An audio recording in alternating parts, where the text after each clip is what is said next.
Eu não sei quem tem que saber que lugar é que deixa. Essas são as pessoas que viram os espetáculos e que sentiram que tinham um lugar durante o tempo em que esteve a trabalhar.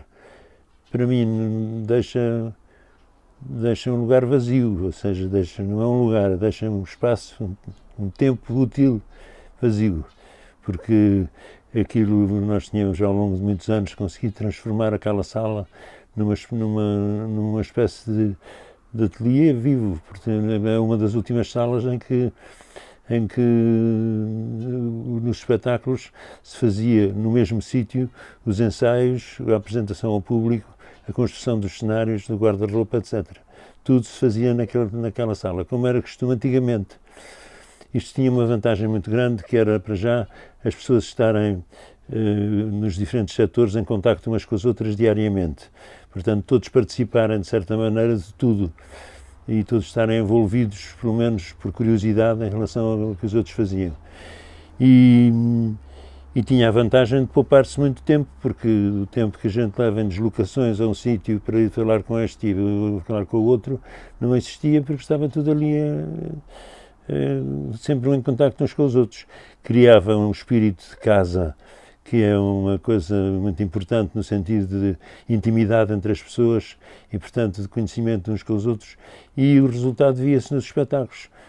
Além disso, do ponto de vista de financiamentos e de orçamentos de cada espetáculo, trazia imensas vantagens, porque se foi acumulando ao longo dos anos muita coisa útil que se voltava a utilizar e que, portanto, não era preciso comprar todas as vezes que se montava um espetáculo.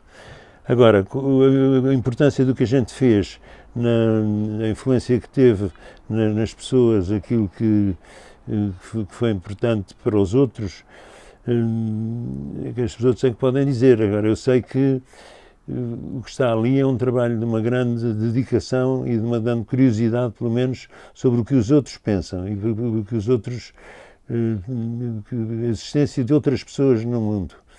Porque a gente tinha muito uma noção, uma ideia quando éramos novos de que estávamos em cima desta terra para ter com uma missão, que era uma missão de transformá-la num sítio mais agradável para toda a gente viver, onde as pessoas fossem mais felizes e tal. E mesmo não tendo um objetivo tão vasto, mas tão concreto, nunca saiu da cabeça a ideia de que estamos a fazer para outros e que toda a gente vive uma vida insuficiente no sentido de cumprir os nossos desejos, sermos capazes de fazer o que queremos. Temos muita noção de que os homens ainda não conseguiram organizar-se a si próprios da maneira ideal, digamos, e é isso que vai prosseguindo ao longo das gerações, com altos e baixos, passos para a frente, passos para trás, e, portanto, uma parte desse trabalho a gente deixa de poder fazer. Houve uma coisa muito importante, que é, nós sempre consideramos o nosso trabalho como um trabalho que era um serviço público, como a educação, como a saúde, e, portanto, achávamos que devia ser subsidiado pelo Estado. Não é possível, concretamente, os espetáculos que a gente fez, como os espetáculos que se fazem ainda em algumas das salas maiores, pagarem-se a si próprios. Quer dizer, é uma atividade caríssima. Ou por outra, não é caríssima, porque custa o preço que tem de custar, uma vez que estão tantas pessoas envolvidas e materiais diferentes e tal. Mas que o Estado devia investir nisso, porque é um instrumento de desenvolvimento das consciências das pessoas muito importante. E isso tenho a certeza que é. Há muitas pessoas que modificaram a sua maneira de ser e a sua maneira de ver determinados assuntos porque foram assistir aos nossos espetáculos. Há pessoas que dizem que foram inclusive para o teatro porque viram um espetáculo na cornucópia. E sobretudo ficou como uma lembrança nas pessoas, alguns dos espetáculos que já foram feitos há muitos anos, que marcou a vida toda delas. Ora, que a vida das pessoas seja marcada por uma coisa que é completamente inútil, que não é para fazer dinheiro, é só para as pessoas terem prazer e para se desenvolverem na sua maneira de pensar, acho que é uma coisa muito importante.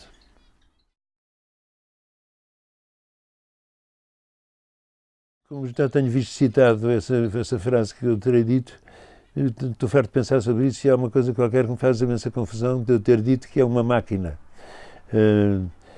mas é uma máquina no sentido que é um motor, não é... E aí há muita parte de energia que se aplica nesse empurrão ao pensamento. Agora, não é máquina no sentido de mecanização, é exatamente o contrário. É como se fosse mais o que acontece num caleidoscópio, por exemplo. A gente muda de posição, aquilo muda tudo de sítio e fica um desenho diferente. E muda outra vez e fica um desenho diferente. Mas isso é uma ideia que eu tenho desenvolvido a pouco e pouco, porque ao princípio nós tínhamos muito mais a ideia, eu tinha muito, de que o encenador devia ser capaz de tornar límpida a obra de teatro que estava a encenar e que o ator devia tornar claro tudo que era toda a sua personagem as coisas os problemas que estavam em jogo. Quer dizer que havia um trabalho de intérprete, de clarificação da obra. Atualmente acho que a gente faz mais do que isso, faz aquilo que os atores fazem no fundo quando estão a trabalhar, que é associam uma ideia, uma lembrança de uma coisa que te fizeram, ou então enervam-se por causa deste assunto de lembrar outra experiência pessoal que têm. Este personagem que contracena com eles é feito por uma atriz que eles detestam. Quer dizer, há tanta coisa em jogo. Esta cena é muito chata porque obriga a estar-nos em pé horas durante a cena. Ou então aqui é maravilhoso porque sinto que o público está sempre a olhar para mim. Todas estas coisas são coisas de níveis de pensamento muito diferentes e que se jogam todas umas com as outras e que acabam por produzir um pensamento qualquer, uma atividade do espírito sobre o que se vive. E no teatro acontece isso com toda a gente que não participa e a todos os níveis. Tanto mais que é uma coisa que fala sobre a vida. Há muita ideia de que os atores imitam a vida, portanto, fingem que estão noutras situações e que são outras pessoas com tal grau de sinceridade que se acredita que eles são aquilo que eles estão a representar. É mentira. Eu acho que as pessoas não acreditam que são eles. O que acontece é que eles, com as coisas que fazem, ajudam a criar na cabeça do público uma ficção que é diferente para cada pessoa, porque é a nossa imaginação que recria aquela personagem, senão o ator estava sempre a representar a mesma personagem em todas as peças. Não está a fazer uma construção, que é uma construção intelectual e pessoal de uma série de gestos, de uma série de atuações, de olhares, de coisas que constroem na cabeça do espectador, por associação de ideias com a sua própria experiência, uma imagem que é sugerida pelo ator. Portanto, e ali tudo isso, no fundo, provoca acaba por constituir uma imagem que não é a imagem, não é uma fotografia da realidade, é uma construção com elementos reais de um artifício enorme que fala sobre a realidade. Portanto, é uma metáfora, a mesma coisa que acontece quando, por exemplo, numa coisa muito simples, diz a uma menina bonita, por exemplo, você é uma flor. É evidente que ela não é uma flor. Ou então, se levar a comparação mais longe, diz assim, oh, flor dos meus pensamentos, faz-te conta. E a gente está a chamar-nos a dizer que ela é uma flor. Ela não é uma flor. Eu é que, ao vê-la, estou a atribuir-lhe as qualidades da flor. E ela provavelmente fica toda contente, porque percebe a metáfora e acha que tem as qualidades da flor. O que se passa nisto tudo não é então um outro discurso ainda sobre as pessoas gostarem umas das outras, porque com certeza não vai chamar flor se não gosta dela. Portanto, acaba por ser um comentário, uma maneira de representar a relação afetiva através de um conjunto de imagens que são metáforas. E o teatro faz isso, nos melhores casos, porque atualmente existe um tipo de teatro que eu detesto, que é um teatro fotográfico, e que em princípio a gente vai ao teatro ver exatamente a mesma coisa que vê antes, e o que provoca um fenómeno de reconhecimento, de que, é tal qual como eu sei, é tal qual como eu vi, não sei o quê, e que é, em último caso, uma coisa contraproducente, porque é como se a pessoa ficasse muito contente de já ver o que os outros também veem. E, portanto, no fundo, é uma coisa que estagna, não faz progredir. O que eu gosto é de quando chegas ao fim do espetáculo e dizes, não percebi nada, mas gostei imenso.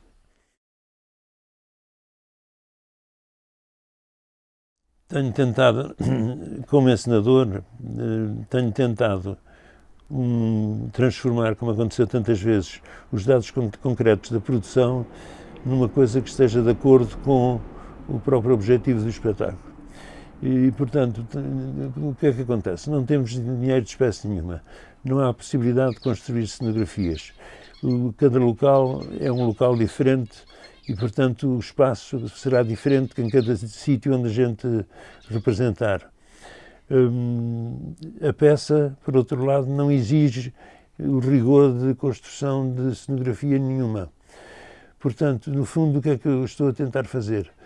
Estou a tentar, com a maior liberdade possível, ler aquela peça com os atores e dar-lhe um corpo, que é o nosso, com todas as associações que a gente possa fazer, quer da inclusão de outros textos que não pertencem a mas que podem entrar a propósito, quer com anacronismos de guarda-roupa, coisas de comentários musicais com músicas que não vêm nada a propósito, mas que fazem qualquer coisa sobre aquilo que a gente está a ver. Quer dizer, é criar estímulos para que a tal máquina, que está cada vez mais desorganizada, felizmente, cada vez funcione mais e com mais barulheira lá dentro e mais desconjuntada.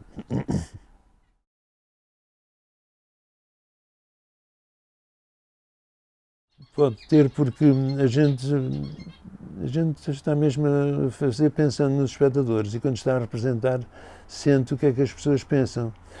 E isso portanto, tem um feedback que é muito importante para cada ator, porque o ator está sempre a jogar ou na provocação ou na sedução do espectador, mas está sempre a pensar nele. E, portanto, ser-lhe agradável ou não essa reação que o público tem é uma coisa importante e leva as pessoas a pensar outra coisa, mesmo muito simples. Uma cena que a gente achava que não se passava nada de importante.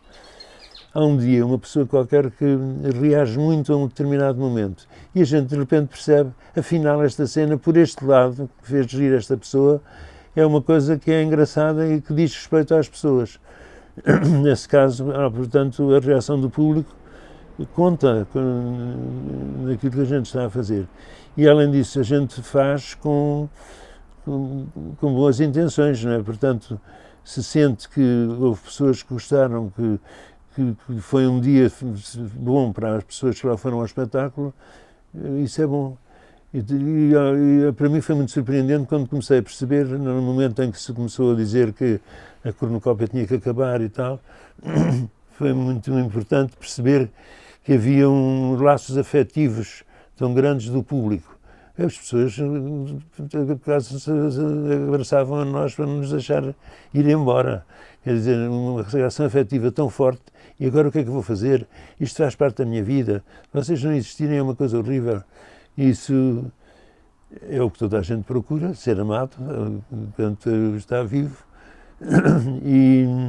E além disso, é uma grande compensação, claro. Mas não é muito bom do ponto de vista artístico, porque nos pode tornar um bocadinho satisfeitinhos e contentinhos da vida, em vez de estar a fazer transformações e numa inquietação permanente, que é aquilo que eu gostaria de fazer.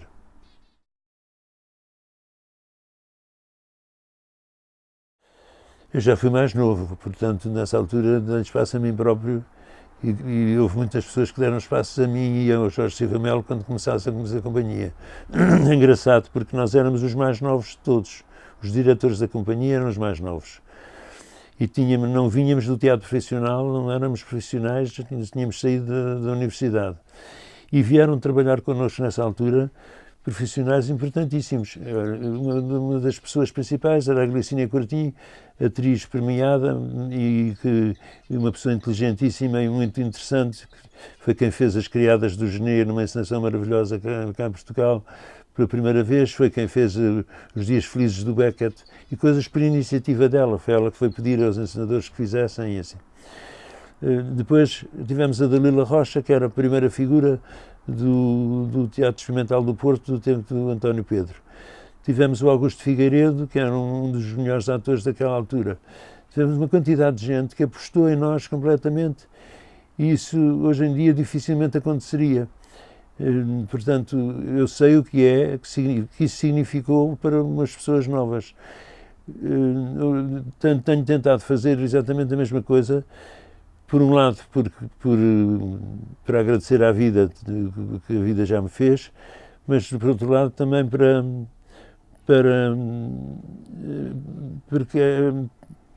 provocar uma continuidade, que não se perca aquilo que a gente fez e haver não é bem uma passagem de estafeta, mas é uma passagem de testemunho, é uma passagem de energia, não haver um corte naquilo que significa viver a profissão de uma forma pouco profissional. Eu queria que fôssemos todos muito pouco profissionais, no mau sentido da palavra. Fico horrorizado quando toda a gente parece estar de acordo que o que é preciso é criar pessoas competentes e eficazes. Isto é uma coisa, para quem pensa no trabalho como uma coisa que já está prevista, que é uma máquina, e que a pessoa só precisa de ser muito bom a carregar no botão ou muito bom a ligar uma peça à outra para poder funcionar da maneira que já está previsto que funcione. Isso é a eficácia máxima. O meu desejo não é nada disso, é que se invente outra máquina diferente. Portanto, e aliás estou convencido, do ponto de vista político, que é uma coisa que salta aos olhos de toda a gente, que é impossível a sociedade continuar da maneira como está. Rebenta por todos os lados, o sistema capitalista é uma fraude, toda a gente sabe que é uma fraude. O país capitalista por excelência, a América, é um país que tem a democracia toda pantanas, as pessoas, quer dizer, para já, quem vota não é o que tem mais, quem ganha não é o que tem mais votos, depois ganha uma pessoa que toda a gente detesta, é uma coisa inacreditável. Portanto, está errado o sistema. Se não corresponde a uma verdade da realidade política, está errado. Quando é que se irá começar a pensar em mudá-lo? Ninguém fala nisso. É como se fosse uma espécie de catástrofe. Ora, eu acho que não. A catástrofe talvez venha, mas que venha para acabar com qualquer coisa. Não, e a gente devia estar, todos os cidadãos deviam estar preocupados com isso, em como é que a gente se organiza de outra maneira para que as pessoas possam de facto ser felizes e possam corresponder à realidade daquilo que é a vida política. O cinismo dentro dos políticos é generalizado. Ninguém já acredita naquilo que está a fazer. Isto é uma coisa que não pode continuar a ser assim, é uma vergonha. Acho que tenho medo que seja tomado como um chavão, uma coisa que as pessoas estão fartas de repetir, mas acho que é mesmo assim isso e é mesmo verdade, que a cultura é a coisa mais importante para modificar as mentalidades das pessoas. A democracia assenta sobre uma coisa que é as maiorias.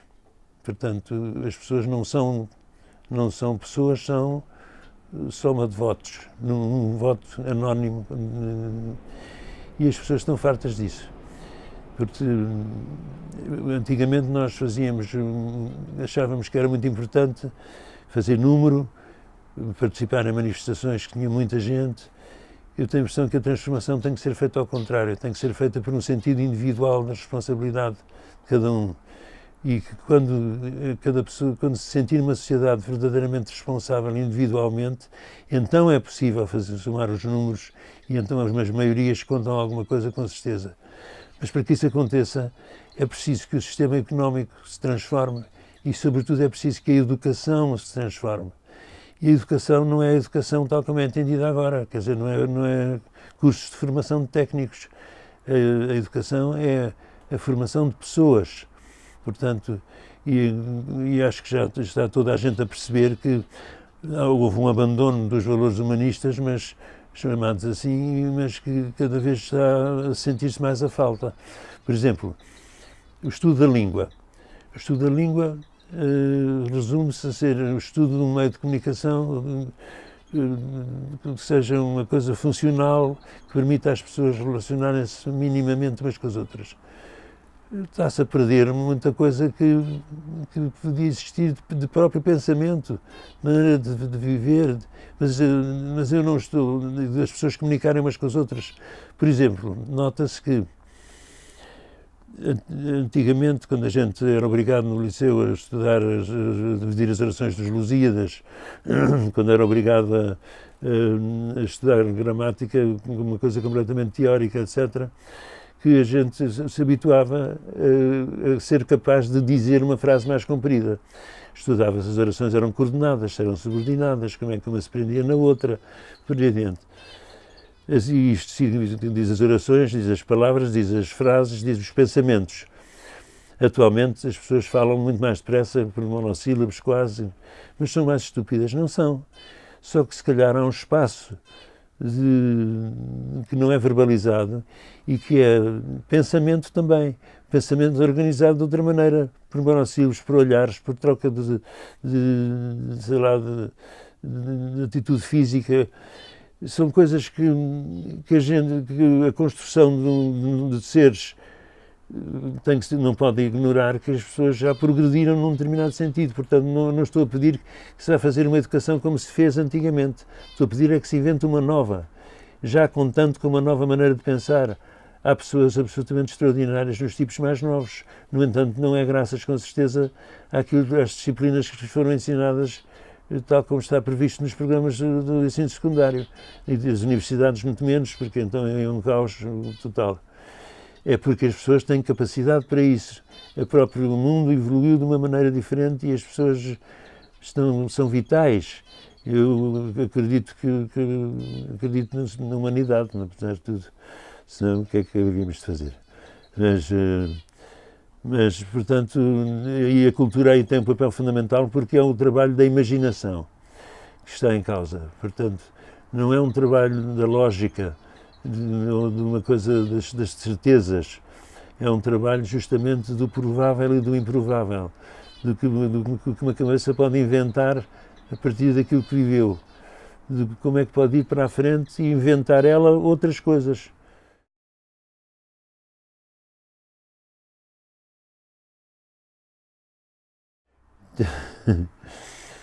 Não sei o que é que eu divertia, a mim não me diverte assim muito, por acaso. Mas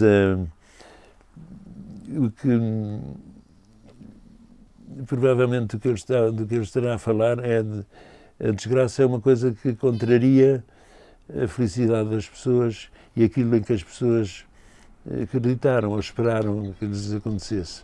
Portanto, ver a decepção que é para determinadas pessoas, para toda a gente, no fundo, que é uma desgraça, essa decepção, é divertir-nos muito, de facto, por terem sido tão ingênuas que tivessem chegado a ter a esperança de que fosse ao contrário.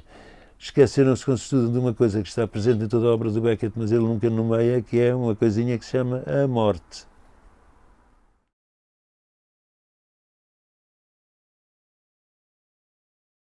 Manuel Oliveira só me tratou por tu, talvez um ano antes de morrer.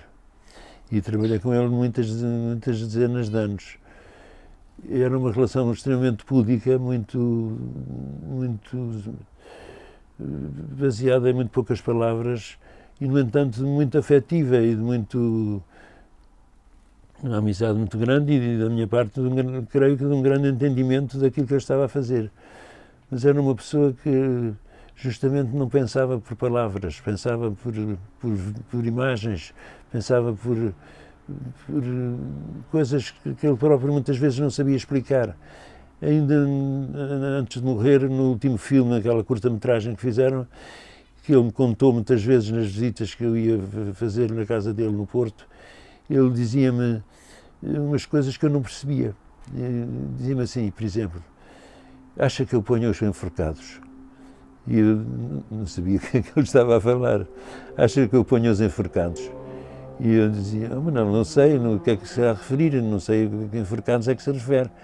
Mas se é uma ideia que faz parte, que também o Manuel não sabe explicar, porque lhe vem à cabeça sem saber porquê, acho que deve pôr os enforcados de certeza absoluta, porque tudo o que você fez, que foram coisas que não sabia justificar, foram um dos melhores momentos que depois das coisas que apareceram na imagem. Portanto, há um lado de intuição que se exprime pelo inconsciente, e coisas que se aproximam dos sonhos, etc., que é sempre muito importante. Portanto, podíamos ter uma conversa assim deste género, mas muito raras vezes. Em contrapartida, tudo o que seja, que fosse solidariedade pessoal, saber como estavam o meu pai e a minha mãe, por exemplo, os prémios importantes que tive em certa altura, quando ele ainda estava capaz de viajar, o prémio Pessoa e o prémio da União Latina, ele veio do Porto de propósito para estar presente na cerimónia de atribuição com muitos anos de idade, não é? Porque dava muito importante assim, a certas coisas que eram como se fossem momentos solenes em que a sociedade se apresenta a si própria. E aí esteve sempre do meu lado. Mas quando eu fiz o Convento, que é aquele filme com o Malkovich e com a Catherine Deneuve e a Leonor Silveira, ele no último dia das filmagens chamou-me e disse assim, vá-se lá embora, mas não fico contente consigo. Você desta vez fez mal. Não vai parecer que fez mal porque eu o salvei, mas fez mal. E, portanto, sabe porquê? Porque estava a fazer teatro ao mesmo tempo que estava a fazer cinema. Não se pode. Nunca mais o deixo fazer um filme e teatro ao mesmo tempo. Portanto, podia ir a este lado mais como se fosse meu pai ou assim. Mas eu podia estar a falar horas sobre ele porque era uma pessoa que eu gostava imenso.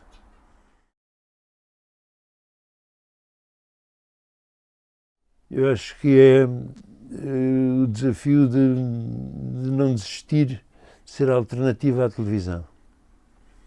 Portanto, a televisão é o nosso inimigo, é tão claro como isso, é mesmo inimiga. É uma coisa que funciona contra o teatro. É exatamente aquela coisa da eficácia e da competência que está por trás das coisas. Não há um momento que se duvide ideologicamente de nada. Mesmo a própria informação, que é a parte mais interessante da televisão, já se sabe que é formatada toda de uma maneira que altera a realidade das coisas. A televisão é uma máquina monstruosa que está em casa das pessoas todo o tempo e que influencia as pessoas e influencia o próprio teatro e os atores. Tanto que estamos a chegar ao momento em que não há peça que se possa fazer sem ter um ator de televisão, que é para a gente, para o público, pensam os próprios produtores que o público vai atraído para aquele ator de televisão. Também se enganam, porque vai atraído para aquele ator de televisão se ele for fazer no teatro aquilo que as pessoas estão habituadas a vê-lo fazer na televisão. Já assisti a pessoas não reconhecerem sequer uma pessoa como a Luísa Cruz, que está em todas as telenovelas ou que está há anos e anos a fazer telenovelas. Não assiste isso porquê? Porque a Luísa é uma atriz maravilhosa que está a fazer outras coisas completamente diferentes do que as coisas que faz na televisão. Também faz muito competentemente, mas não é de facto tão entusiasmante como o que faz no teatro. E já assisti a Alexandra Lencastre ser obrigada pelo público, no fundo, a continuar a ser a boa zona que foi durante muito tempo na televisão. Senão o público não a reconhece. Portanto, isto é uma coisa monstruosa. Aliás, dá direito a muitas conversas, zangas e abraços, reconciliações com a Rita Blanco, porque a Rita tentou toda a vida fintar este género de relação, esta tirania da televisão, mas é muito difícil. E, portanto, está ali num equilíbrio dificílimo. E já tenho visto resvalar para uma coisa que é a utilização de truques de televisão na maneira de representar, que é uma pena, porque é uma pessoa ótima, uma boa atriz e tudo isso. E quem diz a Rita diz outras pessoas. Aliás, os atores de teatro não são, em geral, muito bons atores de televisão.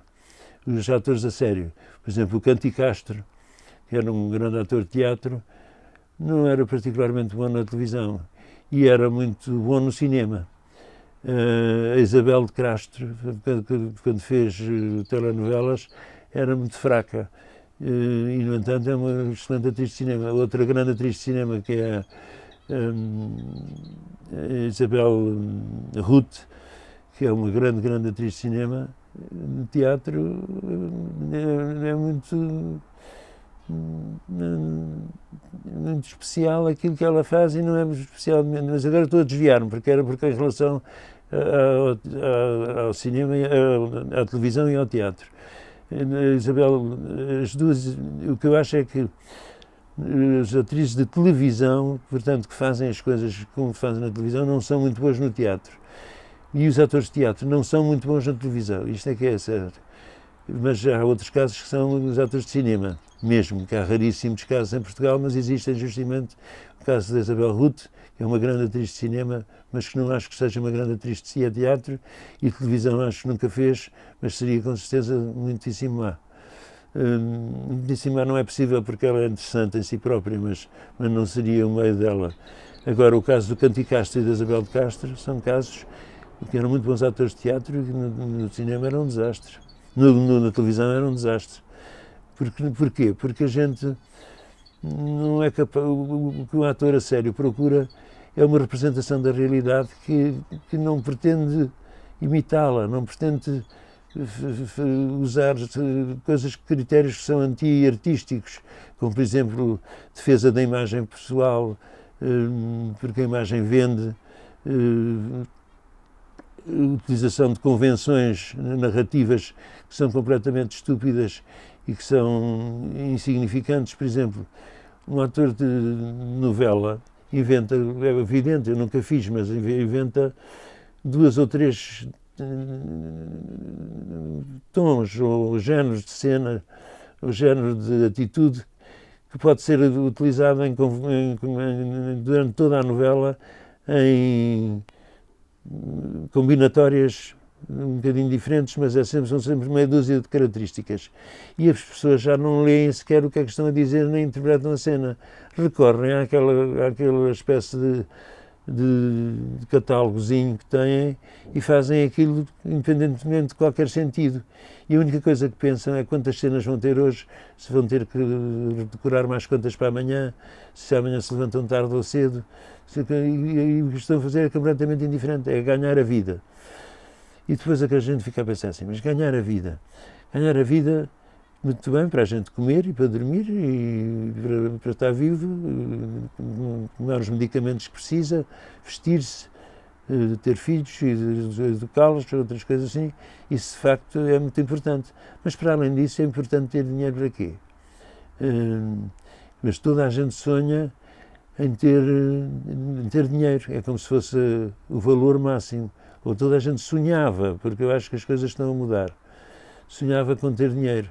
E acumula-se um dinheiro completamente pateta, que só serve para encher o bolso das empresas ou das coisas que estão ao longe, por trás das empresas e que acabam por ganhar muito dinheiro, e que é uma coisa que não traz felicidade a ninguém. É mesmo verdade, o dinheiro não traz felicidade. Porque depois o que é que interessa ter mais uma piscina ou menos uma piscina, ter um carro chique, ter um carro lasca, ir comer a um restaurante que custa uma loucura, uma refeição, ir comer a uma tasca. Eu prefiro levar uma vida modesta sem faltas, ou então gastar dinheiro em coisas que me dão alegria, que me dão prazer. Agora, aquilo que é uma espécie de cartório de substitutos da felicidade, que se compra tudo com dinheiro, é uma coisa que não faz sentido nenhum. Mas eu um bocadinho estava a dizer essa coisa do dinheiro, acho que já estão a mudar as coisas, porque felizmente na malta mais nova acho que há uma grande decepção em relação àquilo que foram os objetivos de felicidade de há uns anos, de há 20 anos ou assim. Os que têm agora 50 anos mais ou menos, ou 40 e 50, disseram mesmo, muitos na minha companhia, que se zangaram depois connosco, na maior parte dos casos: vocês gostam de sofrer, nós queremos viver bem, eu quero ter um carro bom, quero ter uma casa boa, quero ter não sei o quê. Ter, era só esta a palavra. E agora as pessoas já não têm essa ideia, porque já viram com certeza uma geração anterior que já teve aquilo que eles queriam, que eles quiseram e que foi extremamente infeliz. E quais são os rapazes e raparigas que têm agora 20 anos, por exemplo, que podem dizer: os meus pais foram muito felizes? São muito raros.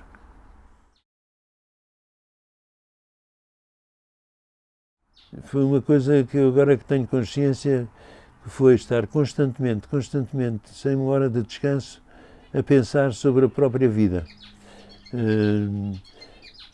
E vivê-la assim, quer dizer, porque é que sinto? Porque de repente não tenho tarefa concreta para o dia seguinte e sinto um vazio terrível. Porquê? Porque também há uma parte da vida que é muito importante e que é a vida da família. Falar na família é uma coisa muito... começou a ser tida durante muito tempo uma coisa muito reacionária, achar que isso era coisa antiga das famílias. Não acho que seja. E quem não teve família, ou quem perdeu a família, é que sente a falta que faz. Neste momento a minha família, que deu muita importância às relações familiares, não é praticamente ninguém, e eu sinto uma falta de não ter tido filhos muito grande, porque ajuda muito a pessoa a envelhecer, e a impressão que sente-se muito melhor o que é a harmonia de cada um com a idade que tem, que é uma coisa que as pessoas deviam administrar muito sabiamente. Não é fazer como eu fiz, de estar a viver como um adolescente até aos 50 ou 60 anos, não pode ser. Depois, de repente, uma pessoa sente um chimbalau de banhar com doenças que não sabia que tinha, que não estava à espera, dificuldades de todo o género, e já não poder viver como vivia antes. Não pode e já não pode corrigir, e não deu por isso. Ora, as outras pessoas que têm filhos, com a minha idade, o que é normal? É já ter netos.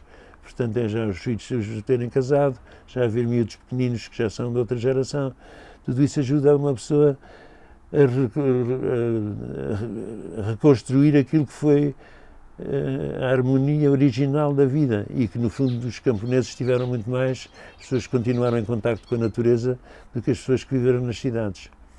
Eu tenho muita nostalgia da vida simples.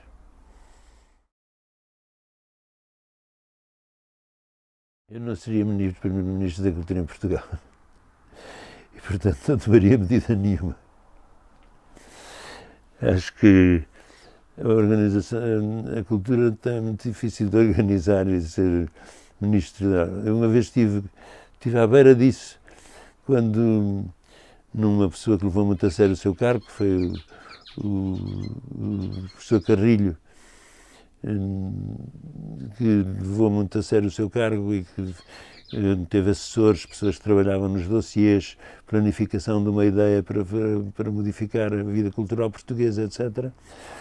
Ele quis imenso que eu fosse para diretor do Teatro Nacional. E eu só dizia assim: mas se eu vou ser diretor do Teatro Nacional, eu deixo de fazer teatro, porque é o que eu faço melhor. Portanto, o que é que eu vou fazer? Vou fazer administração, tratar de papéis todo o dia, fazer orçamentos, discutir o planeamento de uma casa qualquer. Isso é coisa horrível, não é um trabalho cultural. E eles insistiam: está bem, mas era bom para toda a gente, você sabia o que é que sabia de fazer a sério, não sei o quê. E eu aceitei fazer uma coisa que era sacrificar-me durante 2 anos, se ele tratasse, antes de tratar da solução para o Teatro Nacional, se tratasse de uma orientação de apoio do desenvolvimento de toda a atividade teatral, incluindo o Teatro Nacional. E ele hesitou uns dias e depois veio-me dizer: eu não posso fazer isso, portanto não temos que ficar com o projeto branco. Porque isto que se passou com ele, quando se passar-se-ia constantemente em cada momento. Uma pessoa de quem fui muito amigo e aluno, e que era uma pessoa que pensou sobre estas coisas muito, que era o Mário Dionísio, um escritor muito, apesar de tudo, muito mal conhecido e que era uma pessoa extraordinária, aceitou, depois do 25 de Abril, de ser diretor de programação da televisão. Foi para aí 3 meses, apesar de viver ser no pós-25 de Abril, em que haveria liberdade para fazer o que era.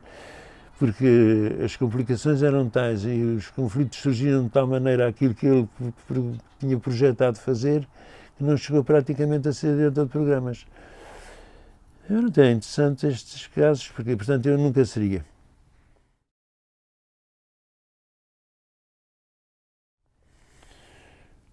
Eu gostava de saber porque fazer já a correr, mas o que falta, as necessidades que a gente de cumprir que a gente tem, o que falta ainda fazer significa que a gente tem um projeto qualquer e que há uma parte do projeto que ainda não está cumprida. Eu estou numa fase da vida que se calhar não tenho projeto já nenhum. Ou seja, o meu projeto seria não um projeto na negativa, quer dizer, não continuar a trabalhar, evidentemente, não sei fazer outra coisa, mas não fazendo a mesma coisa que fiz até agora, tentando encontrar uma modificação na maneira de trabalhar. Isso significa, por exemplo, se calhar não ter uma companhia fixa.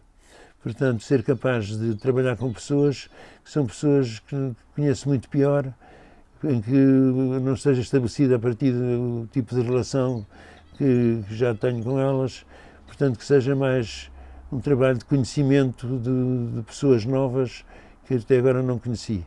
Por exemplo, não me importava nada trabalhar com grupos de tipos que não são atores, portanto, gente nova que pertencesse, não sei se ainda pertence, se ainda existe isso, mas que pertencesse a grupos de teatro amador, tal como existem, por exemplo, nas orquestras, isso tenho visto nas orquestras locais, por exemplo, nas sociedades filarmónicas das terras mais pequenas, imensa malta nova que quer aprender os instrumentos e que vai tocar e portanto, a gente já tem assistido a ensaios que dá vontade de trabalhar com aqueles tipos, porque se foram fazer aquilo é porque lhes apeteceu, porque é por uma coisa que tem até que convencer a família que aquilo vale a pena fazer e tudo. É com gente dessa que eu gostava de trabalhar. Obrigado, Luís. Nada, obrigado eu.